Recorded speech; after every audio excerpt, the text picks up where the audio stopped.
창세기 13장부터 16장 우리 함께 또 우리 읽어 가십시다.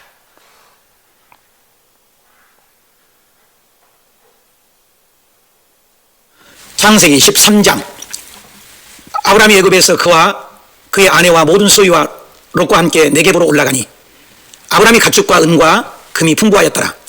그가 네겝에서부터 길을 떠나 베델에 이르며 베델과 아이 사이에 곧 전에 장막을 쳤던 곳에 이르니 그가 처음으로 제단을 쌓은 곳이라. 그가 거기서 여호와의 이름을 불렀더라. 아브라함의 일행 롯도 양과 소와 장막이 있으므로 그 땅이 그들이 동거하게 넉넉하지 못하였으니 이는 그들의 소유가 많아서 동거할 수 없었습니다. 그러므로 아브라함의 가축의 목자와 롯의 가축의 목자가 서로 다투고 또 가나안 사람과 브리스 사람도 그 땅에 거주하였는지라.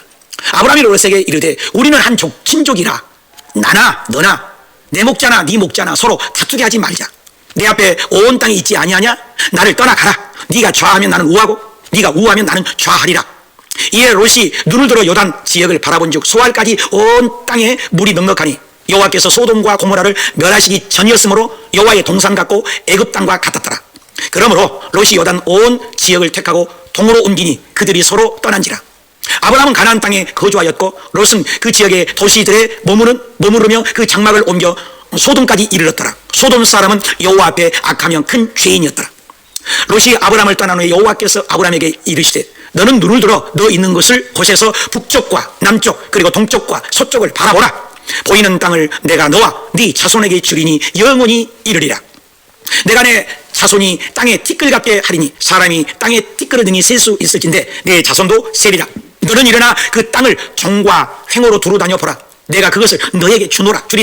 이에 아브라함이 장막을 옮겨 헤브론에 있는 마므리 상수리 숲에 이르러 거주하며 거기서 여호와를 위하여 제단을 쌓았더라. 14장.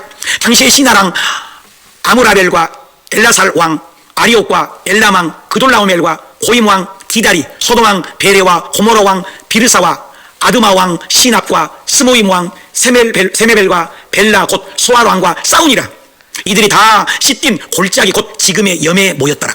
이들이 12년 동안 그돌라오멜을 섬기다가 제13년에 배반한지라.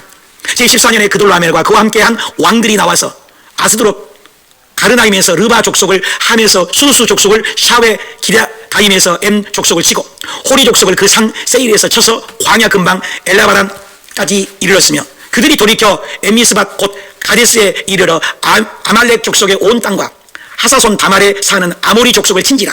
소돔왕 고모라 왕과 아드마 왕과 스보임 왕과 벨라 곧 수아 왕이 나와서 시딤 골짜기에서 그들과 전쟁을 하기 위하여 진을 쳤더니 엘람왕 그돌라오멜과 고임 왕 디달과 시날 왕 아부바엘과 엘라살 왕 아리용 네 왕이 곧 그 5 왕과 맞서니라. 시딤 골짜기는 역정 구덩이가 많은지라. 소돔왕 소모라 왕이 달아날 때 그들이 거기 빠지고 그 나머지는 산으로 도망하며 네 왕이 소돔과 고모라의 모든 재물과 양식을 빼앗아가고 소돔에 거주하는 아브라함의 조카 롯도 사로잡고 그 재물까지 놀아가여 갔더라. 도망한 자가 와서 히브리 사람 아브라함에게 알리니 그때 아브라함이 아모리 족속 마므레의 상수리 숲을 근처에 거주하였더라. 마므레는 에스골의 형제요 또 아넬의 형제라. 이들은 아브라함과 동맹한 사람들이더라. 아브라함이 그의 조카가 사로잡혔음을 듣고 집에서 길려온 훈련된 자 318명을 거느리고 단까지 쫓아가서 그와 그의 가신들의 나뉘어 밤에 그들을 쳐부수고 다메섹 왼편 호박까지 쫓아가 모든 빼앗겼던 재물과 자기의 조카 롯과 그의 재물과 또 부녀와 친척을 다 찾아왔더라. 아브라함이 그돌라오멜과 그와 함께한 왕을 쳐부수고 돌아올 때 소돔왕 샤웨 골짜기 곧 왕의 골짜기로 나와 그를 영접하였고 샬레만 멜기세덱이 떡과 포도도를 가지고 나왔으니 그는 지극히 높으신 하나님의 제사장이었더라. 그가 아브라함에게 축복하여 이르되 천지의 주제시요 지극히 높으신 하나님이여 아브라함에게 복을 주옵소서. 너의 대적을 내 손에 붙이신 지극히 높으신 하나님을 찬송할지로다 하며 아브라함이 그 얻은 것에서 10분의 1을 멜기세덱에게 주었더라. 소돔왕이 아브라함에게 이르되 사람은 내게 보내고 물품은 네가 가져가라. 아브라함이 소돔왕에게 이르되 천지의 주제이시오 지극히 높으신 하나님 여호와께 내가 손을 들어 맹세하노니 네 말이 내가 아브라함으로 치부하게 하였다 할까 하여 내게 속한 것은 실 한 오락이나 들매 끈 한 가닥도 내가 가져가지 아니하리라. 오직 젊은이들이 먹은 것과 나와 동행한 아넬과 에스골과 마므레의 분깃을 제어할지니 그들이 그 분깃을 가질 것이니라. 15장. 이에 여호와의 말씀이 환상 중에 아브라함에게 임하여 이르시되 아브라함아 두려워하지 말라. 나는 내 방패요 지극히 큰 상급이니라. 아브라함이 이르되 주 여호와여 무엇을 내게 주시려 하나이까? 나는 자식이 없사오니 나의 상속자는 이 다메섹 사람 엘리에셀이니이다. 아브라함이 또 이르되 주께서 내게 씨를 주지 아니하셨으니 내 집에서 길린 자가 내 상속자가 될 것이니이다. 여호와의 말씀이 그에게 임하여 이르시되 그 사람이 네 상속자가 아니라 네 몸에서 날 자가 내 상속자가 되리라 하시고 그를 이끌고 밖으로 나가 이르되 하늘에 우러러 무뼈를 셀 수 있나 보라. 또 그에게 이르시되 네 자손이 이와 같으리라. 아브라함이 여호와를 믿으니 여호와께서 이를 그의 의로 여기시고 또 그에게 이르시되 나는 이 땅을 네게 주어 소유를 삼게 하려고 너를 갈대아인의 우르에서 이끌어낸 여호와이라. 그가 이르되 주 여호와여 내가 이 땅을 소유로 받은 것을 무엇으로 알리까? 여호와께서 그에게 이르시되 나를 위하여 3년 된 암소와 3년 된 암염소와 3년 된 순양과 산비둘기와 집비둘기 새끼를 가져올지니라. 아브라함이 그 모든 것을 가져다가 그 중간을 쪼개고 그 쪼갠 것을 마주 대하여 놓고 그 새는 쪼개지 아니하였으며 솔개가 그 사체 위에 내릴 때에 아브라함이 쫓았더라. 해질 때에 아브라함에게 깊은 잠이 임하고 큰 흑암과 두려움이 그에게 임하였더니 여호와께서 아브라함에게 이르시되 너는 반드시 알라.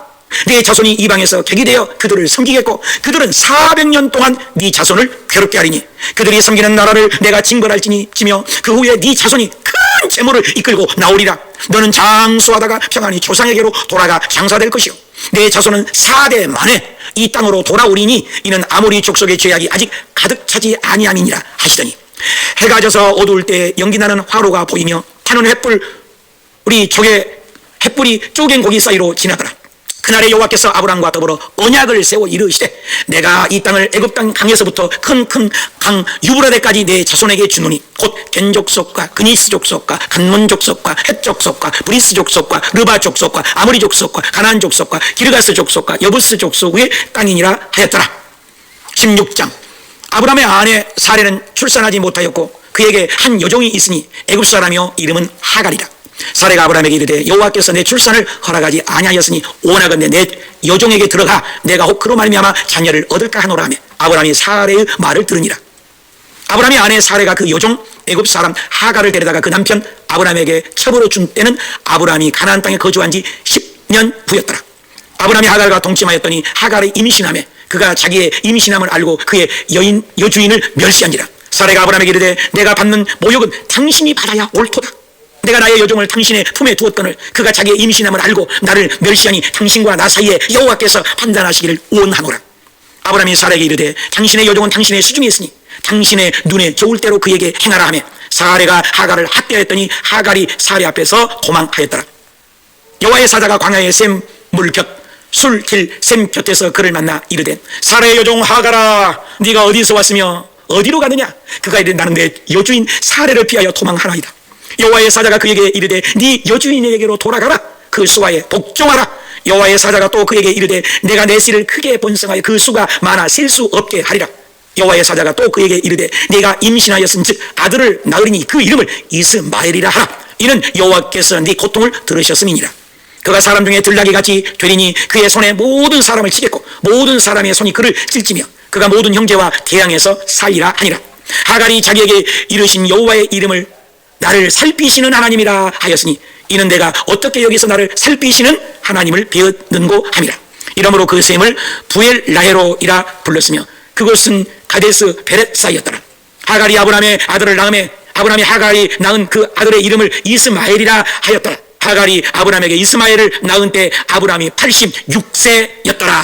아멘. 좀 빨라요? 엄청 빨라요?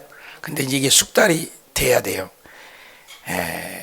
이제 짧은 거절은 괜찮은데 설명할 시간이 너무 없고 근데 조금 듣는 쪽으로 가요. 들으면서 눈으로 입으로 권사님들은 따라하기 힘들지만 한번 해보십시다.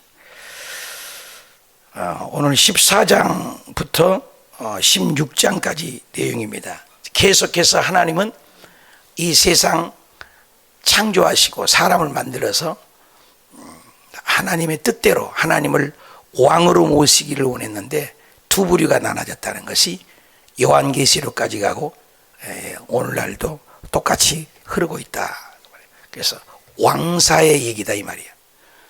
누가 왕이냐예요. 세상 사람들은 힘의 파워, 니므롯, 가인, 바벨, 인본주의, 무기, 폭력 이런 모든 것들은 힘의 논리예요. 세상은 그런 힘의 논리예요. 누군가 죽어야 내가 살겠다는 거죠. 근데 하나님은 그렇지 않아요. 너는 나다. 사랑으로. 그리고 하나님을 인정하라.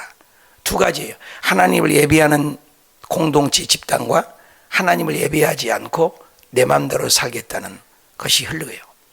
그래서 그 흐름을 타락하기 때문에 노아 홍수 때 온 세상이 한번 홍수로 뒤엎었어요. 그 이후로 셈, 함, 야벳이 있는데 세 계열의 사람들은 하나님을 예배하죠. 근데 그 외에는 또 니므롯이라고 또 세상을 사랑하고 또 힘의 논리로 폭력으로 무기로 가는 겁니다. 그때 등장해서 1장까지 11장까지는 일반 역사 전 세계에 해당되지만 하나님이 한 사람을 통해서 나도 내 나라 이스라엘을 세우겠다. 그 최초의 하늘나라 공동체 주민등록번호, 하늘나라 국민번호 1번이 선택해요. 그 사람이 창세기 12장 1절에서 아브람이다 배웠어요. 그럼 아브람을 통해서 이제 흘러가는 거예요. 그래서 아브람이 본토 친척 아비집을 떠나, 애굽에서 떠나, 내가 지시할 땅으로 가라. 그래서 하나님은 국가의 3요소는 국민, 주권, 영토가 있어야 돼요. 세상 모든 나라는 국민이 있잖아요. 헌법이 있잖아요. 법이 있잖아요. 국민, 주권, 영토, 땅이 있어요. 그래서 북한, 남한 보십시오. 땅 갖고 싸우잖아요. 중국 있으면서도 요즘에 대만 선거를 보십시오. 내 땅인데 너희들 마음대로 하느냐. 독립을 안 시켜주려고 하잖아요. 끊임없는 세상 논리는 파워게임이라 이 말이에요. 그런데 당신의 나라가 무엇인가, 하나님의 믿는 백성이 어떤 것인 것을 보여주는 모델 나라를 하나 만들고 싶으신 거예요. 왜? 당신을 알리기 위해서. 인간을 사랑하셔서. 왜? 모두 다 예수가 없으면 지옥 가니까. 그래서 이스라엘을 통해서, 아브람을 통해서 한 사람, 아브람 가족 한 가족, 그리고 아브람을 통해서 한 민족을 세우겠다 해서 아브람을 통해서 자손이 번성해요. 주민등록번호 하늘나라 공동체 국민 1번 아브람, 이제 내일 나오죠. 이삭, 그 다음에 야곱, 요셉 흘러가는 거예요. 또 한쪽에는 세상이 흘러가는 거죠. 오늘도 그렇잖아요. 믿는 사람의 공동체가 있고 믿지 않는 사람의 공동체가 있어요. 이렇게 흘러가는 거예요. 그래서 오늘 그 첫 번째가 이제 본토 친척 아비집을 떠나서 14장에 보니까 전쟁이 일어났어요. 최초의 전쟁이 일어난 거죠. 전쟁이 일어나서 아브람 조카하고 가는데 아브람 조카하고 떠났는데 하나님이 복을 주시니까, 순종하니까 복을 주셔서 가축들이 많아졌어요. 그런데 싸우는 거예요. 삼촌 양 아브람하고 조카 롯 양하고 종들이 막 싸우는 거예요. 네 양이다, 내 양이다. 재산이 많아지니까. 그런데 아브람이 얘기를 해요. 네가 우하면 내가 좌하고, 네가 좌하면 내가 우하리라. 네가 오른쪽 가면 내가 왼쪽 가고, 우리가 갈라져야 되겠다. 너무 많다. 식솔이 많아서 싸운다. 그러면 어때요? 삼촌 먼저 이래야 되잖아요. 그런데 세상이 가득 찬 롯은 소할 땅, 이제 소돔과 고모라가 이제 망하는 거죠. 보기 좋은 땅을 선택해서 갑니다. 왜? 목축업을 하기 때문에. 그 결과가 어떻게 해요? 전쟁이 일어나서 롯과 그 가족들이 잡혀갔다는 거예요. 잡혀갔을 때 아브람이 자기 집에 길리온 318명의 군사를 이끌고 와서 야밤을 틈타서 최초로 전쟁을 합니다. 왜? 조카를 뺏어와야 되니까. 그래서 결국 승리해서 돌아오는 길에 17절 18절에 보니까 돌아오는 길에 살렘 왕 멜기세덱이 떡과 포도주를 가지고 와서 지극히 높으신 하나님께 내 찬양, 축복을 한다. 아브라함을 축복을 합니다. 그때 10의 1조를 바치는 내용입니다. 여기서 끝도 없이 멜기세덱이 나옵니다. 이 말씀이 신약까지 연결되는 예수 그리스도하고 연결된 거예요. 족보도 없고 시작도 없고 끝도 없는데 아브라함을 복을 빌어주는 떡과 포도주. 떡은 뭐예요? 예수 그리스도의 살 찢기신 오늘 성찬하고 똑같지 않아요? 그러니까 구약에 어디를 봐도 신약이 있어요. 구약에 어디를 봐도 예수 그리스도가 있습니다. 우리를 구원하겠다는 거예요. 그래서 떡과 포도를 갖고 10의 1조를 드리고, 그리고 아브라함에게도 그 축복을 하고 많은 것을 주려고 할 때 나는 안 받는다. 아브라함 인품을 볼 수가 있습니다. 우리의 젊은이들만 주지 나는 실 오라기 하나도 받지 않겠다, 이렇게 이야기합니다. 그 이유는 하나님이 도와주셔서 내가 전쟁을 승리하고 세상을 성공했지, 사람이 도와줘서 내가 성공했다는 말을 듣고 싶지 않는 것이죠. 그리고 이제 15장부터 보면은 국민 만들기 이슈에 씨를 번성을 해야 합니다.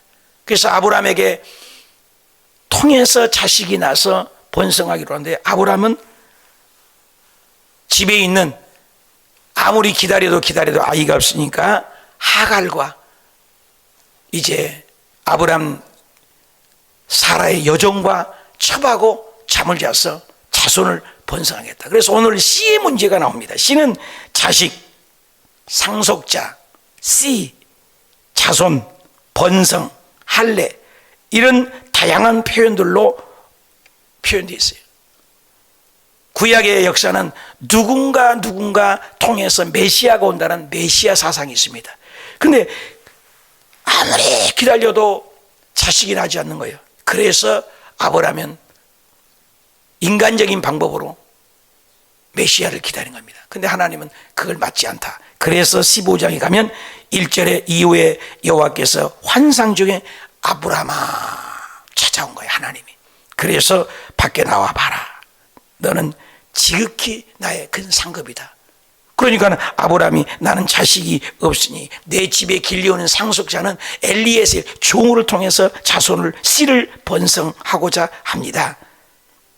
그러니까는 하나님께서 아브라함을 밖으로 나와라. 밖으로 나갑니다. 밖으로 나가서 보니까 하늘의 별을 한번 세워봐라. 이걸 바라봄의 법칙이에요. 별 하나, 별 둘, 별 세 개를 세워봅니다. 그때 하나님이 뭐라며? 별을 셀 수 있느냐? 별이 많은데요. 네 자손을 저렇게 별과 같이 많게 하리라. 이 꿈이에요, 꿈. 우리 조영기 목사님이 늘 얘기하는 꿈, 바라보는 거예요. 사람이 바라본 대로 된다고 하잖아요. 무엇을 바라보느냐? 여러분, 하나님의 백성에게는 하나님은 항상 우리에게 하나님의 당신의 꿈을 줍니다. 나중에 요셉에게도 꿈을 주지 않아요. 꿈을 바라보는 꿈. 요한계시록에 보면 마지막 장차 어떻게 될 꿈, 천국의 꿈을 주시는 거예요. 그래서 예수 믿는 사람은 뭐가 생겨요? 소망이 있는 거예요. 절망 속에도 소망이 있는 거예요. 아무리 세상이 어려워도 하늘나라에 소망이 있는 거예요. 그래서 기독교를 소망의 종교지 않습니까? 그래서 하늘의 별들이 얼마나 많아요. 네 자손들이 바다의 모리알같이 이렇게 많을 것이다. 그러니까 여러분, 구약이 처음으로 등장하는 믿음입니다. 15장 6절 아주 중요합니다. 15장 6절에 보면 아브라함이 여호와를 믿으니, 한번 답시다. 여호와를 믿으니, 다시 한번 하나님을 믿으니, 다시 한번 예수님을 믿으니 하나님께서 그를 의로 여기셨다. 여러분, 의인만 가는 것이 천국이에요. 죄인은 가는 것이 지옥이에요. 우리는 죄인이라고 고백할 때 예수님이 우리의 의가 되고 하나님 우리의 의가 되어준다. 그러면서 이 밑에 9절에 13절에 보면 굉장히 중요한 말이 있어요. 여호와께서 아브라함에게서 너는 반드시 알고 있어라. 네 자손이 번성할 건데 네 자손이 이방에서 객이 되고 종이 되고 노예가 될 것이다. 그런데 그때 하나님이 복을 주는데 400년 동안 네 자손을 괴롭게 하리라. 이야, 창세기에서 얘기하는 그 400년이라는 것이 정확하게 창세기에 이루어집니다. 그리고 출애굽에 나올 때 보면 거기에 430년 만에 이스라엘 백성들이 애굽에서 복을 받아 250만을 이끌고 나오는 4대 만에 나오는 것이 성경대로 정확하게 이루어집니다. 이와 같이 성경을 보면 말씀하신 대로 언약대로 다 이루어지는 거예요. 이것이 바로 구속사라는 거예요. 그리고 16장에 보니까는 하갈과 이스마엘의 사건이 등장합니다. 그래서 아브라함이 사레 부인이 출생하지 못하니까 아브라함이 기다리지 못해서 사라가 자기 종을, 옛날에는 씨를 이어야 되잖아요. 그래서 첩을 아브라함하고 잠을 자게 해서 그 난 아들이 이스마엘입니다. 인간적인 것이에요. 하나님의 약속을 기다리지 못한 실수가 있습니다. 그래서 그 태어난 것이 이스마엘, 지금 이집트, 지금도 그 이스라엘과 하마스 전쟁, 이게 거기서부터 출발한 거예요. 오늘날이 아니에요. 그러니까 아주 오래전부터 앙금전은 가라는 게 전 세계 핵 같은 것, 중심 같은 것이 이스라엘과 이스마엘. 거기에서 출생한 것이 이스마엘인 것입니다. 인간적으로 하나님 말씀대로 살지 못하면 이와 같이 오늘날에도 버젓이 하나님의 말씀에 불순종한 결과를 볼 수 있습니다. 보십시오. 아담이 불순종하고 하하가 불순종하니까 그 죄값으로 온 인류에게 퍼지지 않습니까?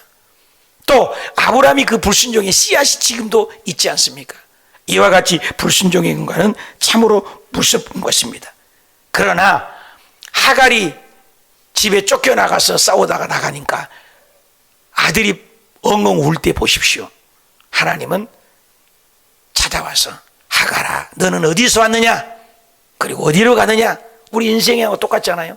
여러분, 우리가 어디서 왔습니까? 무엇 때문에 삽니까? 어디로 갑니까? 이 정체성을 묻잖아요. 나는 광야에서 오갈뛰어서 쫓겨났습니다. 그런데 하나님께서 아브라함의 쓰인 걸 알고 이 이스마엘도 한 큰 민족이 되리라. 이 지금도 존재하잖아요. 그리고 하나님은 살피시는 하나님. 한번 더 합시다. 살피시는 하나님.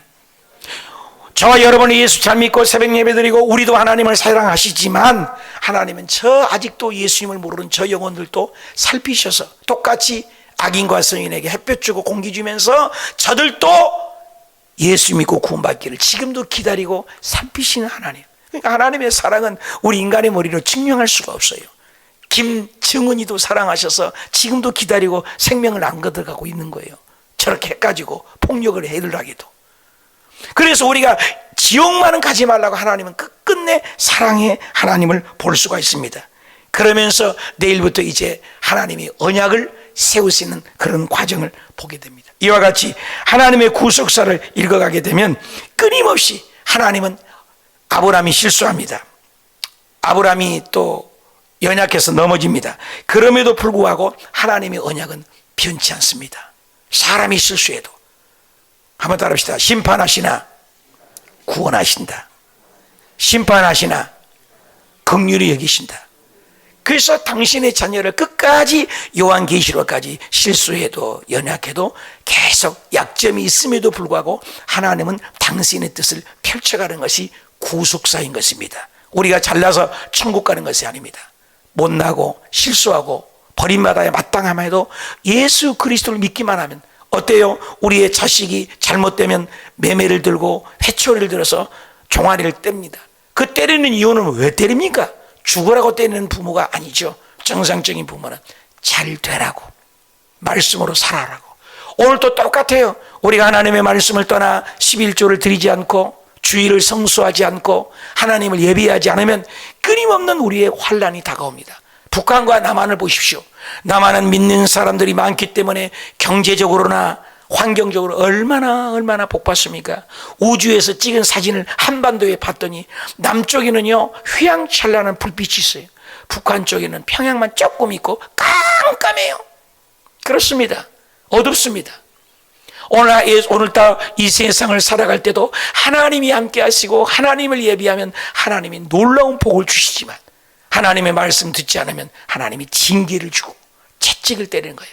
그래서 우리나라가 지금 염려스러운 것은 새벽 기도를 많이 목사님들이 하지 아니하고 많은 교회가 새벽 제단도 드리지 아니하여 옛날 우리 권사님들 어른들을 보면은 삼각산에 철야하며 기도가 끊이지 않았습니다. 기도원이 와글와글 그랬습니다. 얼마 전만 해도. 그리고 새벽 예배도 빠글빠글했어요. 근데 요즘에는 교회들이 텅텅 비게 되어 있어요. 기도원은 집회 외에는 텅텅 비어 있어요. 기도가 사라졌어요. 그러면 하나님께서 뭐예요? 징계 채찍을 때릴 수 있어요. 그 증거가 지금 북한에서 지금 얼마나 지금 남한과 적대국 일본으로 헌법에도 게시해서 완전히 남한을 주적이라고 하잖아요. 주적. 제1번 적이 남한이라고까지 표현하고 헌법을 바꾸고 있습니다. 그리고 남한도 역대 이래 가장, 오늘 아침에 국밀본에 보니까 역대 이래 가장 큰 항공모함들, 전투기, 핵 비행기까지 동원해서 연습을 한다고, 제주도 근처에서. 이거 뭡니까 지금 계속해서 총칼을 쏴서 으르렁거리기만 합니다. 이건 뭐예요? 하나님을 믿지 않는, 하나님을 경배하지 않는, 기도하지 않는 이 백성을 하나님이 서서히 채찍을 드는 모습을 볼 수 있어요. 우리 앞에 다가오는 우연일치는 절대로 없습니다. 그러므로 저와 여러분이 더 기도하고 오늘 성경을 보면서 우리의 삶에 적용해서 하나님의 말씀대로 살지 않으면 아브람 실수해서 그 죄값이 지금도 이스라엘과 이집트 그렇게 으르렁거리고 싸운 것처럼, 또 하나님 말씀 듣지 않으면 끊임없이 우리 가운데 환란이 오는 것처럼 우리도 하나님 말씀 중심으로 기도하면서 저와 여러분이 기도해서 이 민족을 살리는 중보자가 되는 저와 여러분 되시길 축복합니다. 하나님은 계속 구속사로 흘러갑니다. 여기 봐도 예수 그리스도, 저기 봐도 예수 그리스도. 예수 그리스도 안에만 오면 하나님은 별처럼 많은 자손을 주리라. 저와 여러분이 가정, 자녀, 범사, 손주들에게도 하나님 말씀대로 살고 항상 하나님의 제1주의로 살면 하나님 우리의 삶을 책임지고 우리의 집안에 대대자전 천지대복이 하나님의 복이 임하시기를 축원합니다.